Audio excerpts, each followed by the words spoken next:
Hello there and welcome to my channel. Today I'll be trying out Ohuhu alcohol markers for the first time. I know I'm late to the party, I've known about these for years, but I haven't really had access to them, so when I saw these at my local art store I had to buy these. These are the Ohuhu Honolulu versions and these are the brush markers. And this is the pastel set of 48 colors. And let's take a look. Oh yeah, these are quite pastel. I know the lids don't always match the actual colors, but I really hope these do. Ooh, we get some extra stuff here. I know I've seen this. This is quite handy, but I do have like a piece of cardboard I tend to use with markers. It has seen some life, but I have used alcohol markers before. But I always struggled with finding like good colors that I like, because I'm used to using watercolors that you can get really pastel with. And actually this is quite handy because these are named, so I don't have to write them down. This is just basically to put underneath your work, so when an alcohol marker breathes through, it doesn't smudge the pages underneath. And I'm gonna start by swatching these all out. And I'm gonna use this because I don't want my table to get messy, because I have gotten alcohol markers on it before and it was really hard to get off. First one is a lemon mist. And they do have a chisel tip, you have the brush nib.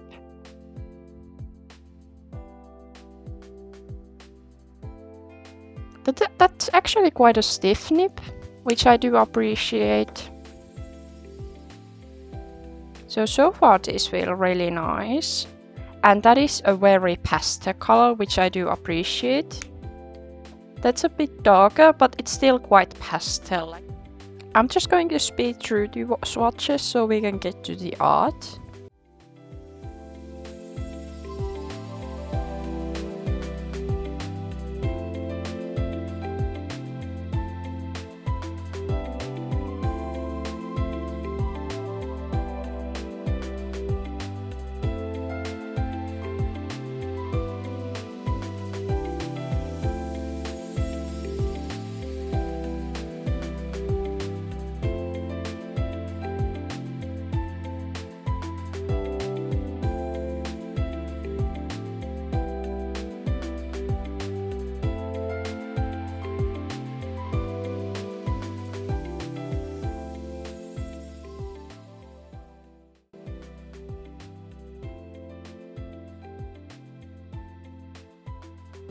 Now, after swatching all of these, I have to say I'm quite happy with the set.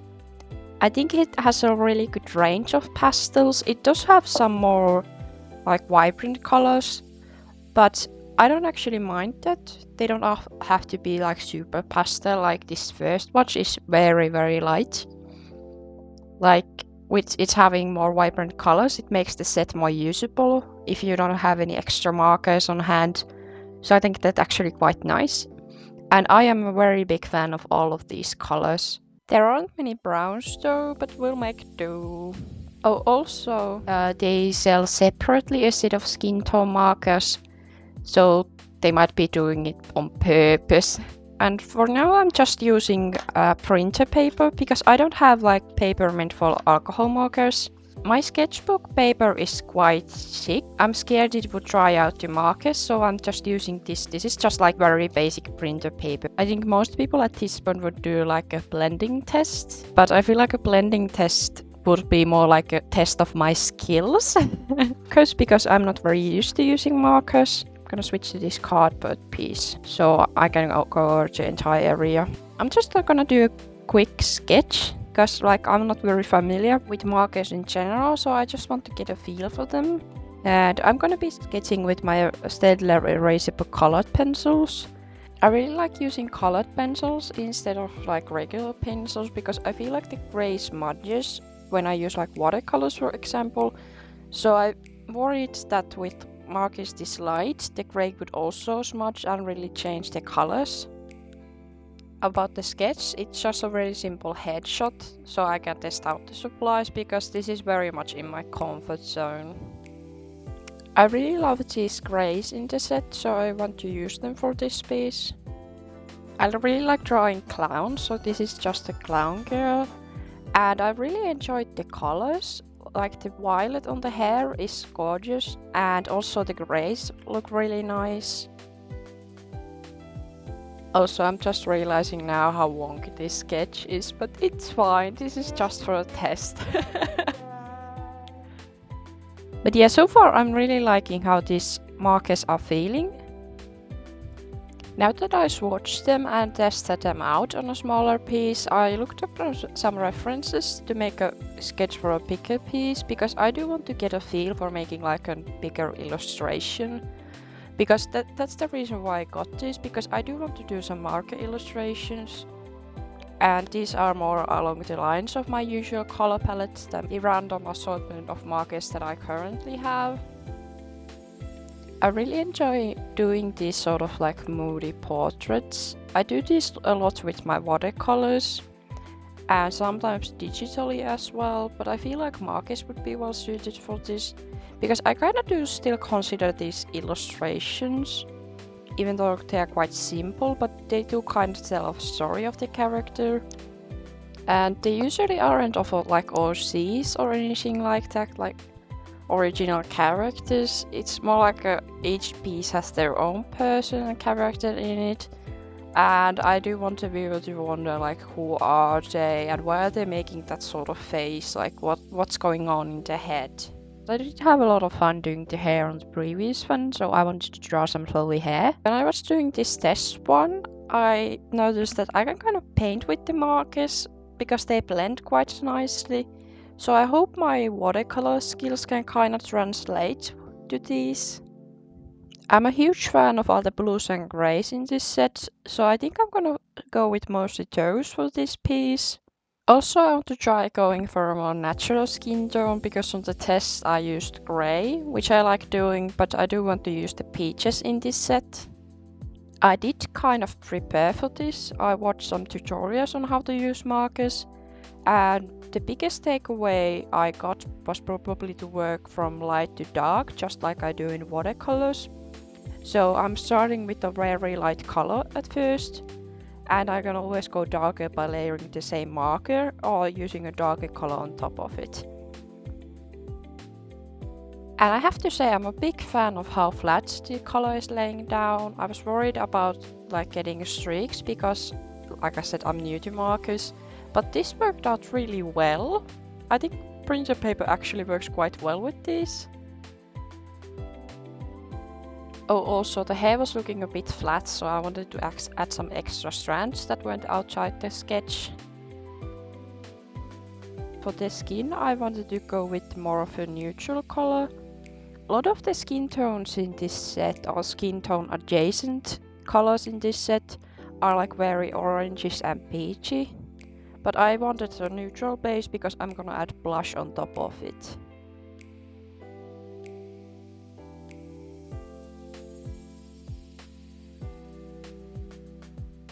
For the jacket, I went with this beautiful warm grey. I'm a huge fan of warm greys in general, and this is a really pretty one.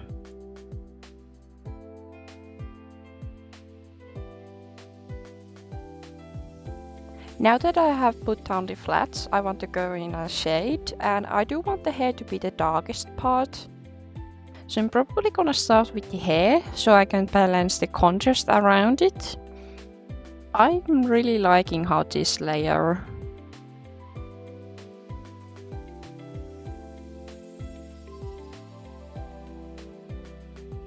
Here I decided that since I have so many colors to choose from, I want to use a lot of different blue shades to shade in the hair.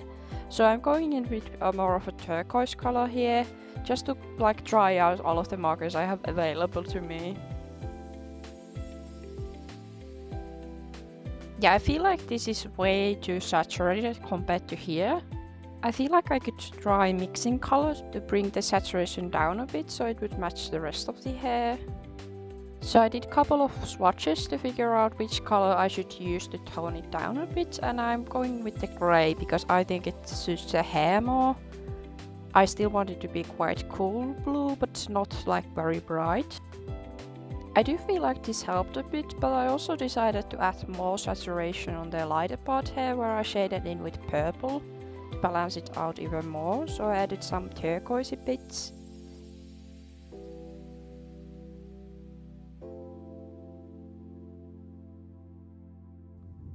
Now let's do the same for the right side of the hair. I also wanted to have different colors, so I'm going in with the same purple shadow color.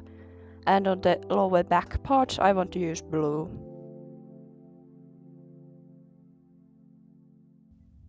Here's what we have so far, and I have to say I am really loving using the markers. The brushes feel really nice. And this is actually turning out quite well, because I was really nervous it would go like terribly wrong. But I'm really glad it hasn't. So far, so good.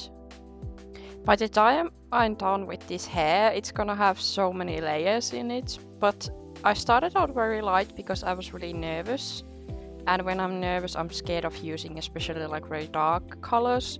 But now that I have a little more confidence in using these, I wanted to add deeper shadows back in. I'm taking a little break from doing the hair by adding the blush to the skin. I used this like a peachy orangish color to do it. But yeah, I need to move away from the hair for a bit because the paper was actually getting kind of wet from the ink because I've been layering so much. And one thing to note, I have to say it's really nice that they don't have a strong smell because I have used a lot of ink on the hair, but it doesn't really smell, which I do appreciate. Oh, and the skin is looking so nice. I had so much fun doing the skin with the markers. I did it by laying down the orange blush color and then blending it in with the skin tone, and I really love how the colors just melted into each other and it gave it a really soft look, which kind of reminds me of how I work with my watercolors. And I do love my watercolor process, so this was really great. I really like using this. Yet another layer on the hair. Moving on to shading the jacket, I used the same purple color I used for the hair. I really like shading with purple on digital and watercolors, and I think it works really well with the markers as well. Since the coat is kind of like a warm grey, the purple really suits it, I think.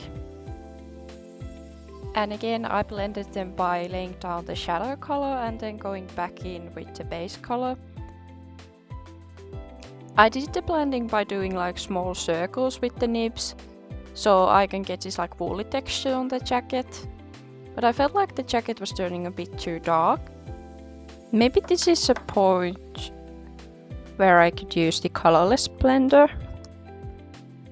So I can blend the shadow colors in with the base color without it going too dark all over.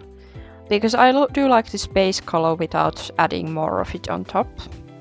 So I'm gonna try this.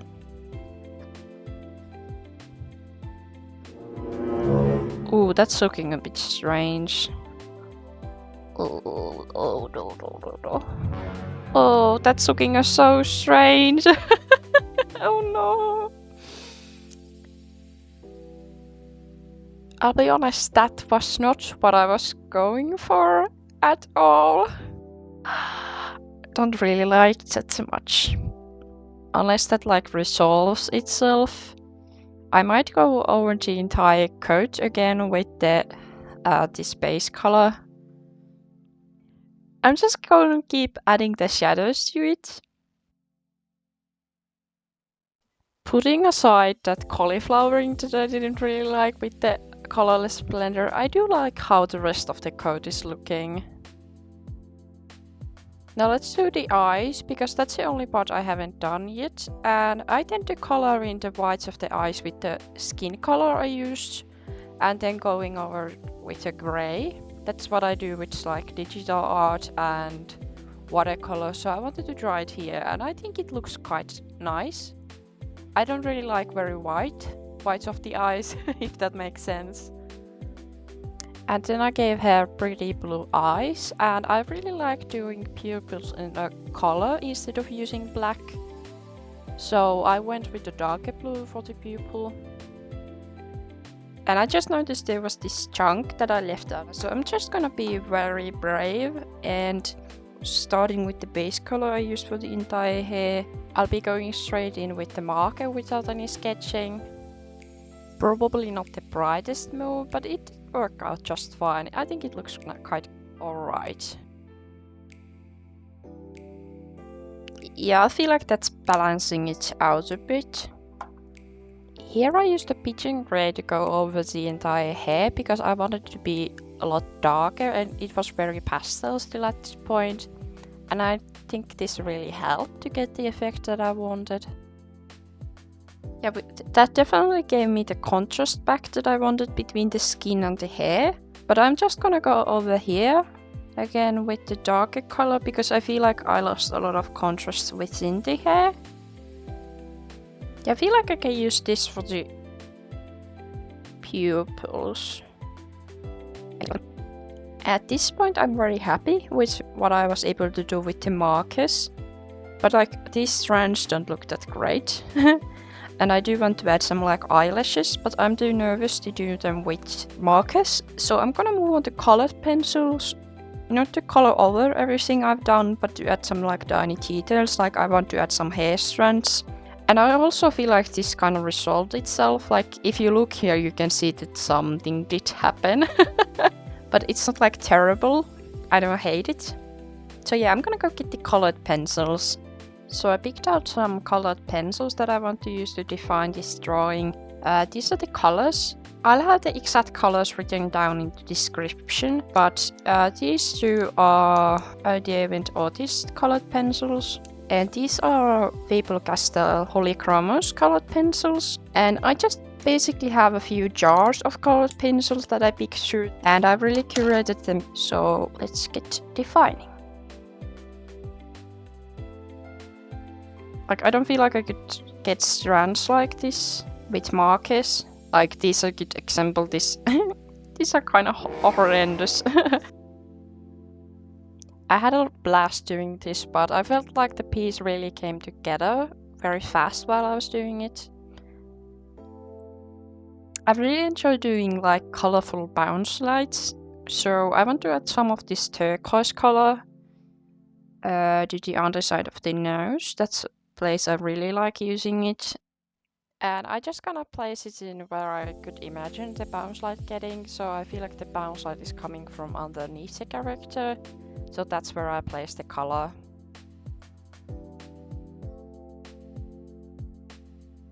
Here I'm just trying to do a bit of a cover up over the blotchiness.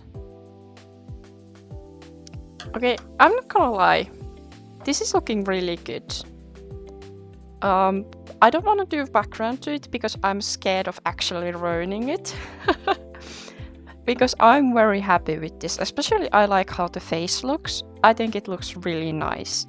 I'm positively surprised because, like I said, I haven't really used markers for doing like entire pieces. And yeah, I did add in a lot of colored pencil here at the end.